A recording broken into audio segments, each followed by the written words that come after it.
नमस्कार, FM news देख रहे हैं आप। मैं हूं आपके साथ प्रतीक्षा चहल। रूस यूक्रेन के बीच में चल रहे जंग का आज 55वां दिन है। एक तरफ जहां पर इतने दिनों से लगातार जंग चल रही है और इसी बीच में दोनों में से कोई भी पक्ष पीछे हटने को तैयार नहीं। वहीं इस बीच में एक हैरान कर देने वाली खबर भी सामने आई है। दरअसल युद्ध के बीच में रूस परमाणु अटैक कर सकता है। ब्रिटेन ने यह भी दावा किया है कि रूस टेक्सटाइल हथियार का भी इस्तेमाल कर सकता है। इस बीच में जेलेंस्की ने दुनिया को आगाह करते हुए कहा है कि यूक्रेन बॉर्डर के पास रूस के 4 न्यूक्लियर बॉम्बर उड़ते हुए देखे गए हैं।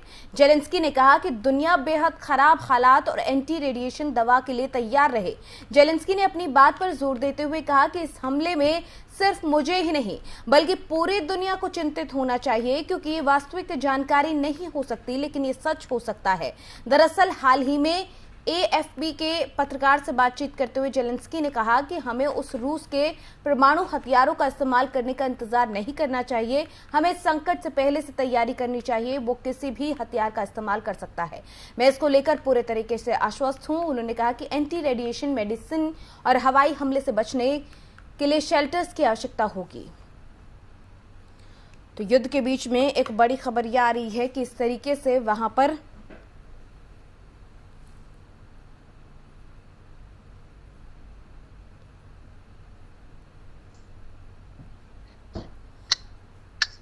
वहीं इसी खबर पर ज्यादा चर्चा के लिए मेहमान हमारे साथ यहाँ पर जुड़ गए हैं। डिफेंस एक्सपर्ट हैं विनोद दत्ता जी। बहुत स्वागत है विनोद जी आपका एफएम न्यूज पर। Good morning sir. जिस तरीके से आपने भी खबरें सुनी होंगी, लगातार ये बात सामने आ रही है कि न्यूक्लियर हमला किया जा सकता है रूस की तरफ से। ऐसे में जेलेंस्की की तरफ से भी ये बात कही गई, ब्रिटेन की तरफ से ये बात कही गई, साथ ही तैयार रहने को लेकर कहा गया है। कैसे देखें इस पूरे हाल को फिलहाल जो चल रहा है? देखिए, न्यूक्लियर अटैक जो है वो कोई बच्चों का खेल नहीं है, या ये कोई ऐसे टैक्टिकल वेपन्स नहीं है जो कोई भी कंट्री इस्तेमाल कर सकती है। ये स्ट्रेटेजिक वेपन्स हैं, ये वेपन्स ऑफ डेटरेंस हैं। और जिस तरह की ट्रीटी साइन की हुई हैं लोगों ने फर्स्ट यूज की, क्योंकि जो कंट्री अगर फर्स्ट यूज करता है, और 9 ऐसी परमाणु ताकतें हैं दुनिया में, भारत भी उनमें से एक है, कि रशिया का बचना या रूस का बचना बिल्कुल नामुमकिन हो जाएगा। और रूस के अंदर अब वो पोटेंशियल बचा नहीं है उसकी। देखिए, दो महीने आज की टेक्नोलॉजी के हिसाब से अगर कोई देश युद्ध करता है तो वो कम से कम 20 साल पीछे चला जाता है जी।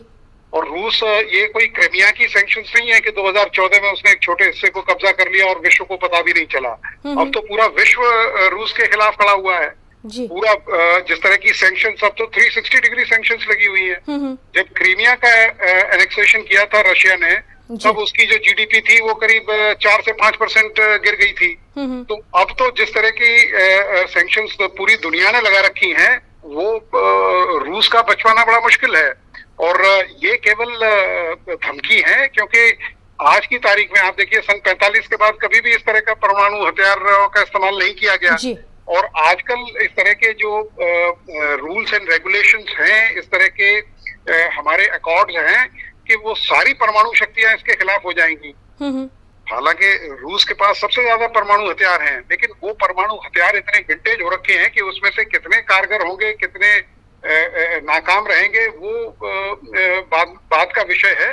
लेकिन मुझे नहीं लगता कि और पूरा विश्व समुदाय कभी रूस को माफ नहीं करेगा जी। और जिस तरीके से लोगों में नाराजगी भी नजर आ रही है, चाहे पहले बूचा की घटना हो गई या फिर अब जिस तरीके से मारियोपोल में कहा जा रहा है कि 40,000 नागरिकों को जबरन निकाला है वहां पर, तो लगातार ऐसी जब खबरें आ रही है तो लोगों के मन में, चाहे देश हैं चाहे जो आम जनता है, उनके मन में एक गुस्सा कहीं ना कहीं रूस के खिलाफ भी तैयार होता जा रहा है।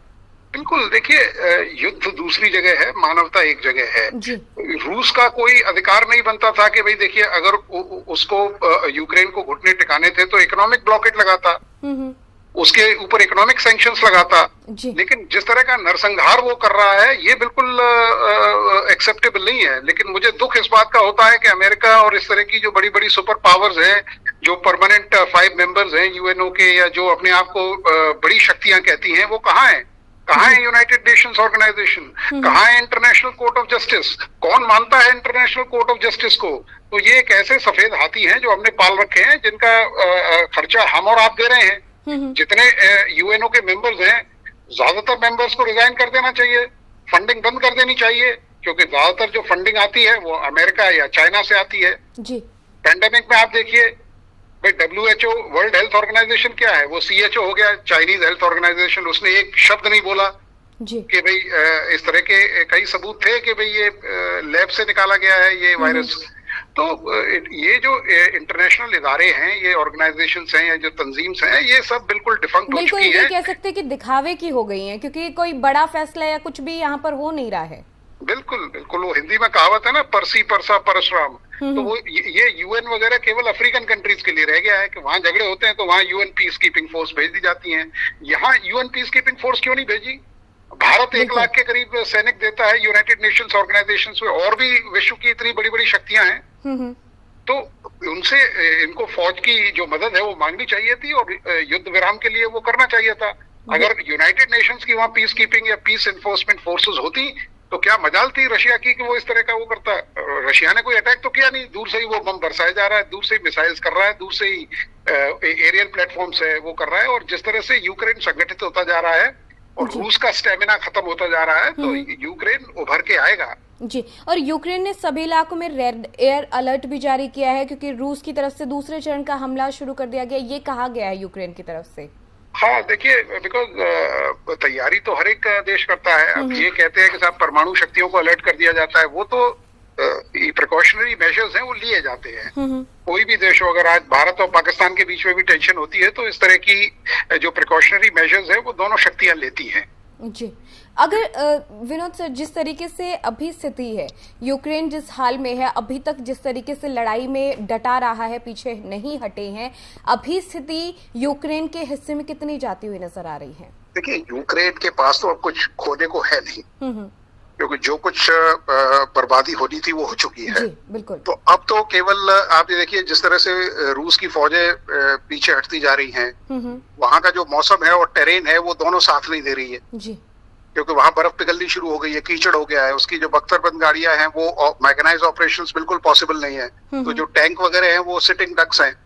और आजकल जिस तरह की जेवलिन मिसाइल वगैरह इन्होंने दी है अमेरिका ने, 10 या 15 मिनट लगते हैं किसी नागरिक को सीखने के लिए कि वो मिसाइल कैसे चलेगी। जी। तो अब जो रशियन आर्मी इसलिए रिट्रीट कर रही है क्योंकि उसे मालूम है कि अब यूक्रेन के पास संसाधन आ गए हैं, सामरिक शक्ति आ गई है और वो इस तरह के अटैक करेगा। रूस की हिम्मत नहीं हुई कि वो कीव या खार्किव जैसे शहरों के अंदर घुसे, वो केवल लॉन्ग रेंज वेपन से ही उन पे नुकसान पहुंचाता रहा। तो अब ये मान सकते हैं कहीं ना कहीं इस युद्ध ने, जो एक फैसला रूस की तरफ से लिया गया और रूस की तरफ से ये जो युद्ध शुरू किया गया, उसका सारा खामियाजा यूक्रेन ने तो चलिए भुगता ही है, लेकिन उसका खामियाजा रूस भी बहुत हद तक भुगतेगा आने वाले वक्त में भी। बिल्कुल बिल्कुल, इसमें कोई शक नहीं है। जी, बहुत शुक्रिया विनोद सर, आपने हमारे साथ यहाँ पर कीमती वक्त दिया, चर्चा का हिस्सा बने, बहुत शुक्रिया। थैंक यू, जय हिंद। तो सुना आपने, डिफेंस एक्सपर्ट हमारे साथ यहाँ पर जुड़े थे, जिनकी तरफ से ये कहा गया कि इस तरीके के परमाणु हमले करने के लिए बहुत सारी चीज़ों को ध्यान में रखना है। अगर रूस परमाणु हमला करता है तो ऐसे में स्थिति रूस के लिए ही सबसे ज़्यादा बर्बाद करने वाली होगी। तो ऐसे में ये कोरी धमकियां भी हो सकती हैं। हालांकि पहले ये माना जा रहा था कि युद्ध भी कोरी धमकी हो सकता है, लेकिन स्थिति सबके सामने है। आज जो हालात हैं वो सबके सामने है। हालांकि सबसे बड़ी बात ये कि इस यूक्रेन और रूस के युद्ध में सबसे ज़्यादा नुकसान आम लोगों ने झेला है। आज भी वो युद्ध के बीच में, जंग के बीच में फंसे हुए हैं, और अगर ऐसे में परमाणु हमला होता है तो सिर्फ यूक्रेन नहीं, पूरी दुनिया पर इसका असर पड़ेगा और इसीलिए चिंता का विषय जरूर है। हालांकि अभी यही माना जा रहा है कि फिलहाल कोरी धमकियां ही हैं।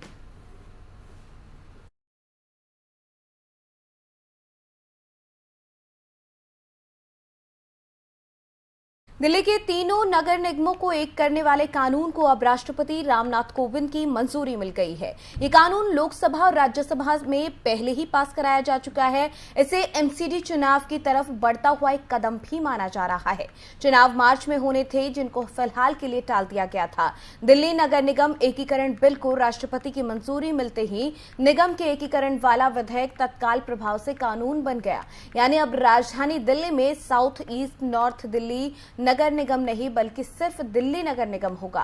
एकीकृत नगर निगम में रहे जगदीश ममगाई का कहना है कि अब डेलिमिनेशन की प्रक्रिया होगी और फिर उसके बाद दिल्ली नगर निगम के चुनाव होंगे। दिल्ली नगर निगम संशोधन विधेयक 2022 लोकसभा और राज्यसभा में बजट सत्र में पारित हुआ, जिसे अब राष्ट्रपति रामनाथ कोविंद की मंजूरी मिल गई है।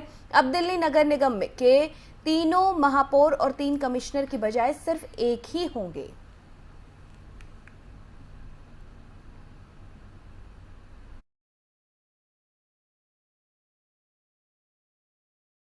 दिल्ली के जहांगीरपुरी इलाके में हिंसा मामले में पुलिस काफी एक्टिव नजर आ रही है। दिल्ली पुलिस ने मामले में चौथी एफआईआर दर्ज की है।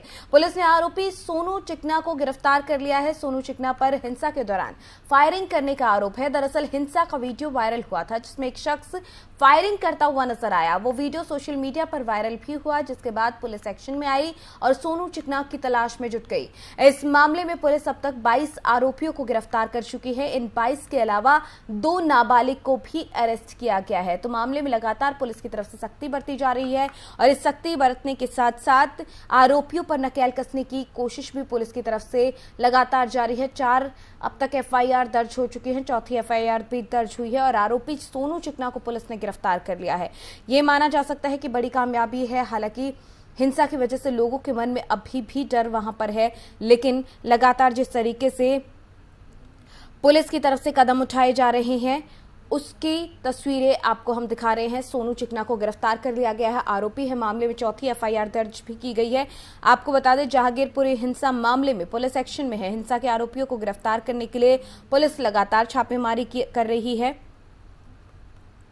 और छापेमारी करने के साथ साथ पुलिस गिरफ्तारियां भी कर रही है। आपको बता दें, सोनू चिकना आरोपी है मामले में, उसको गिरफ्तार किया गया है। वहीं चौथी एफआईआर भी दर्ज कर ली गई है। लगातार एक्शन मोड में नजर आ रही है। कल दिल्ली पुलिस की तरफ से और जो एसटीएफ है उसकी तरफ से जांच की जा रही थी। ऐसे में क्राइम ब्रांच की टीम भी पहुंची थी। क्राइम ब्रांच की टीम जब वहां पर पहुंची तो उन पर पथराव किए गए थे, लेकिन बावजूद उसके पुलिस पूरे तरीके से एक्शन में है और लगातार आरोपियों पर नकेल कसने की कोशिश यहां पर पुलिस की तरफ से की जा रही है। और आपको बता दें, पूरे मामले को लेकर पुलिस कमिश्नर की तरफ से ये कहा गया है कि जाति धर्म पर नहीं, सबूतों के आधार पर जहांगीरपुरी हिंसा में जांच की जा रही है, क्योंकि लगातार ये कहा जा रहा था कि यहां पर ध्यान नहीं दिया जा रहा और सिर्फ धर्म के हिसाब से जांच हो रही है। लेकिन पुलिस कमिश्नर ने साफ कर दिया है कि जाति धर्म नहीं बल्कि सबूतों के आधार पर जांच की जा रही है।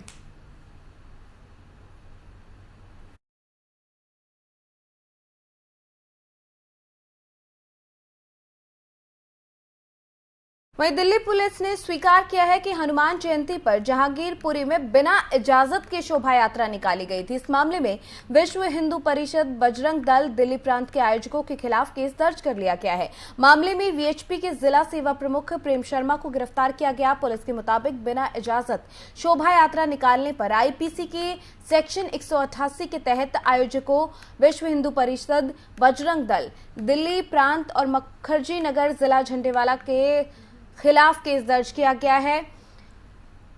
आपको बता दें कि एक आरोपी विश्व हिंदू परिषद के जिला सेवा प्रमुख प्रेम शर्मा को मामले में गिरफ्तार किया गया। फिलहाल मामले की जांच जारी है।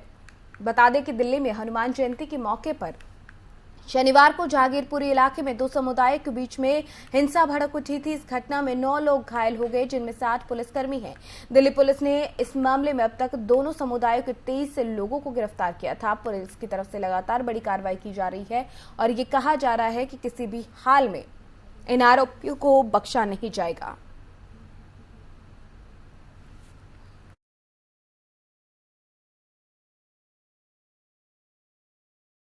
वहीं दिल्ली की जहांगीरपुरी में हुई हिंसा को लेकर एआईएमआईएम के सांसद असुद्दीन ओवैसी ने क्या कुछ कहा है, चलिए सुनाते हैं। दिल्ली पुलिस के कमिश्नर ये कह चुके हैं मीडिया को कि जो आरएन प्रोसेशन निकाला गया जहांगीरपुरी सी ब्लॉक में, वो बगैर परमिशन के निकाला गया। परमिशन पूछा ही नहीं उन्होंने। दिल्ली पुलिस कमिश्नर का कहना है, जब बगैर पुलिस परमिशन के इस तरह का यात्रा निकालते हैं और उसमें हथियार होते हैं, तलवारें होती हैं, पिस्टल होता है, कंट्री मेड पिस्टल होते हैं, पिस्टल होता है, तो फिर ये पुलिस क्या खामोश तमाशे बनकर बैठी थी? कि पुलिस गूंगी हो गई थी, अंधी हो गई थी पुलिस, कि कैसे आपने निकालने दिया बगैर परमिशन के आपके, और उसमें हथियार की क्या जरूरत है? जब आप रिलीजियस प्रोसेशन निकाल, हथियार क्यों रखते उसमें आप?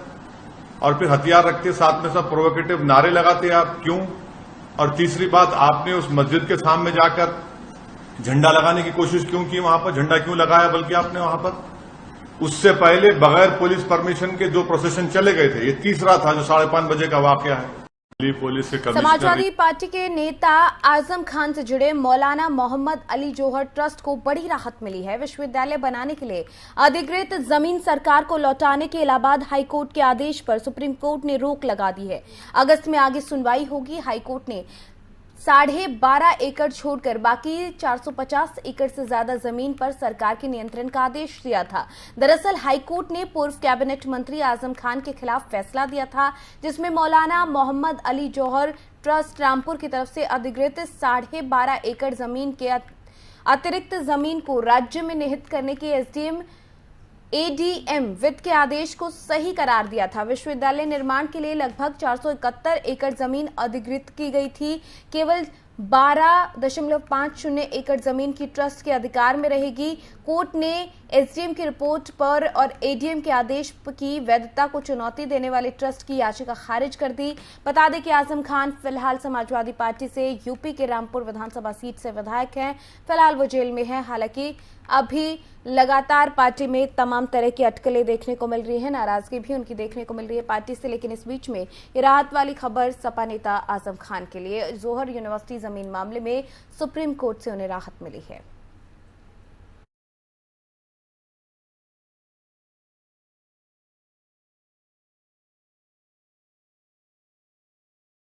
जमीयत उलेमा हिंद ने यूपी, मध्य प्रदेश और गुजरात में मुसलमानों की संपत्तियों पर बुलडोजर चलाए जाने के खिलाफ सुप्रीम कोर्ट का दरवाजा खटखटाया है।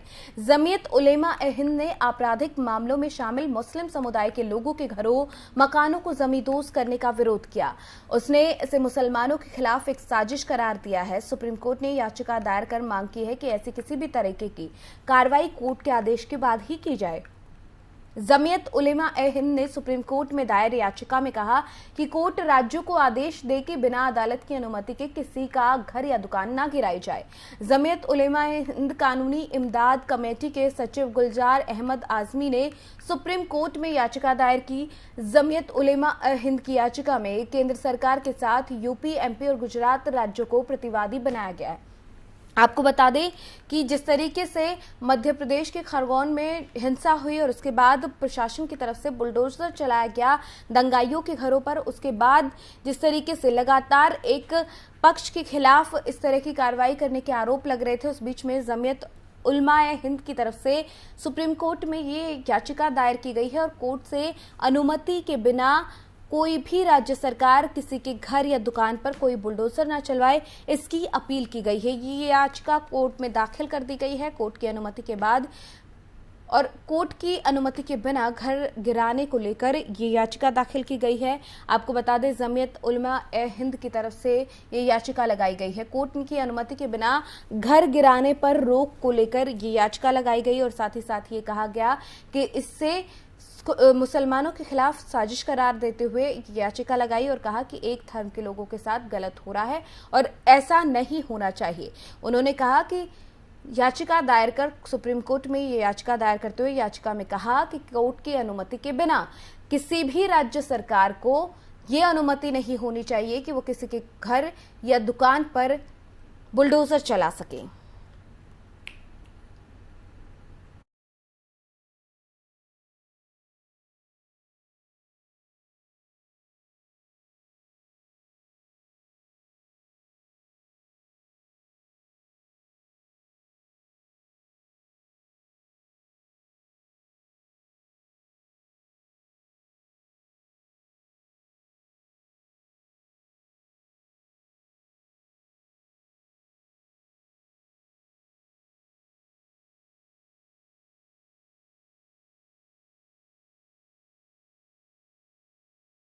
और अब बात करेंगे कोरोना की। जी हां, कोरोना की चौथी लहर का डर सताने लगा है। देश में कोरोना संक्रमण के दैनिक मामलों में 90% का उछाल आया। वहीं राजधानी दिल्ली में जनवरी के बाद सोमवार को पहली बार संक्रमण दर 7.72% पहुंच गई है। वहीं लगातार दूसरे दिन 500 से ज्यादा संक्रमित मिले हैं। बीते 24 घंटों में 501 मरीज मिले। इस बीच बढ़ते मामलों को देखते हुए यूपी सरकार ने राजधानी लखनऊ समेत दिल्ली से सटे गौतम बुद्ध नगर, गाजियाबाद, हापुड़, मेरठ, बुलंदशहर, बागपत और हरियाणा सरकार ने गुरुग्राम, फरीदाबाद, सोनीपत और झज्जर में सार्वजनिक जगहों पर मास्क पहनना अनिवार्य कर दिया है। 9 राज्यों के 34 जिले रेड जोन में हैं। पिछले 24 घंटे में 2183 नए केस मिले, जबकि बीते दिन 1150 नए मरीज मिले थे। 24 घंटे में 214 की मौत हुई, जबकि 1985 लोग स्वस्थ भी हुए हैं।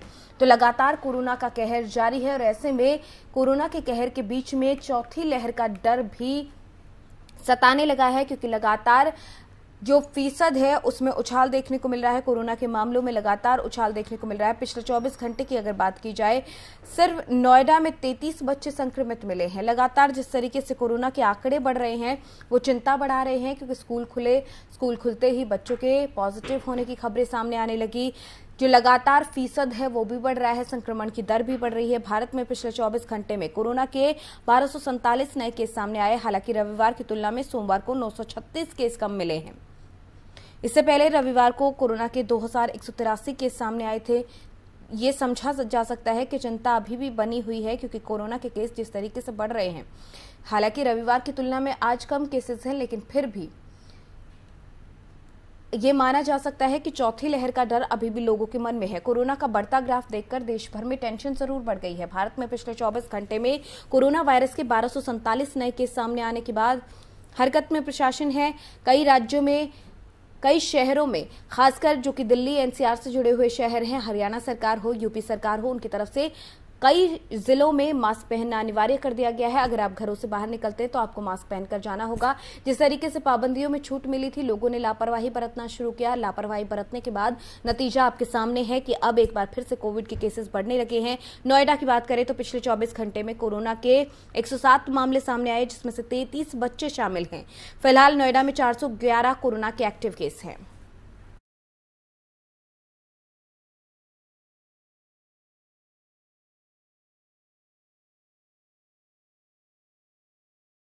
वहीं दुनिया के दिग्गज फुटबॉल खिलाड़ी क्रिस्टियानो रोनाल्डो के ऊपर दुखों का पहाड़ टूट पड़ा। मैनचेस्टर यूनाइटेड स्टार रोनाल्डो ने इंस्टाग्राम पर एक पोस्ट के जरिए इस बात की पुष्टि की है कि उनके जुड़वा बच्चों की डिलीवरी के वक्त उनके एक बेटे की मौत हो गई। फिलहाल उनकी बेटी इस दौरान सुरक्षित है, जिसके बाद से ही फुटबॉल जगत के दिग्गज खिलाड़ी उन्हें सांत्वना दे रहे हैं। रोनाल्डो और लंबे समय से उनकी साथी जॉर्जिना ने इंस्टाग्राम पर शेयर की एक पोस्ट में बताया कि काफी दुख के साथ ये घोषणा करनी पड़ रही है कि हमारे बच्चे का निधन हो गया। उन्होंने बताया कि वो अपने बच्चे की मौत से पूरे तरीके से हताश हो गए, लेकिन कहना है कि वो हमेशा अपने बच्चे से प्यार करते रहेंगे। वो उनके लिए फरिश्ता था। इसके साथ ही उनका कहना है कि उनकी बेटी ने उन्हें जीने की ताकत दी है। उनका कहना है कि ये सबसे बड़ा दर्द है जो कोई भी माँ बाप महसूस कर सकते हैं। इसके साथ ही उन्होंने अपनी पोस्ट के जरिए बच्चे के इलाज करने वाले डॉक्टर्स और नर्स को उनकी सभी देखभाल और समर्थन के लिए धन्यवाद दिया। इसके साथ ही रोनाल्डो का कहना है कि वो अपने बेटे को खोने से काफी दुखी हैं। ऐसे में बहुत कठिन समय में उन्होंने प्राइवेसी की बात भी कही है।